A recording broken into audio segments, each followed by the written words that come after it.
అధ్యక్ష, ఇది ఒక కేస్ స్టడీ కూడా.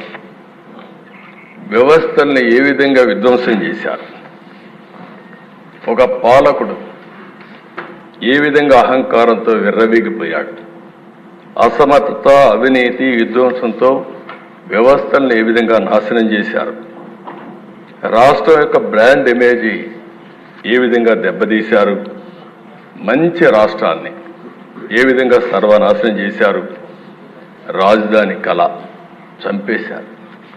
అమరావతి దేవతల రాజధాని.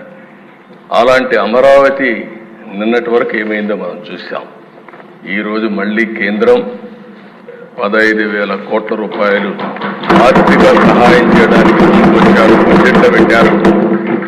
అందరి ముఖాల్లో చూస్తే ఆనందం కనపడుస్తూ ఉంది. అంటే మళ్ళా మంచి రోజులు ప్రారంభమయ్యాయనే ఆశ ఈరోజు వచ్చిందంటే ఏ విధంగా జరిగింది మనం చూసాం. ఈరోజు అమరావతి పూర్తయింటే దిశ 2-3 లక్షల కోట్ల రూపాయలు ప్రజా సంపద మనకు వచ్చుండేది. అప్పులు చేసే అవస్థ తీరేది. అలాంటి రాజధాని పోయింది. జీవనాడి పోలవరం 72% పూర్తయింది.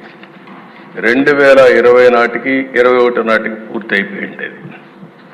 ఆ దిశ కావాలని కాంట్రాక్ట్ను మార్చడం, అదే మరి ఆఫీసర్లు మార్చడం, రివర్స్ టెండరింగ్ పెట్టడం, కడాన అతి ముఖ్యమైన జీవనాడైనటువంటి ఈ పోలవరాన్ని గోదావరిలో కలిపేయడం.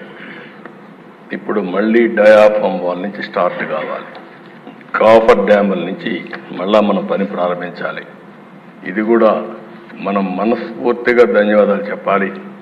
కేంద్రం ఈరోజు బడ్జెట్లో చెప్పినప్పుడు పోలవరాన్ని వీలైనంత తొందరలో పూర్తి చేస్తామని నిర్దిష్టమైన హామీ ఇచ్చారు. వారికి మనస్ఫూర్తిగా ధన్యవాదాలు.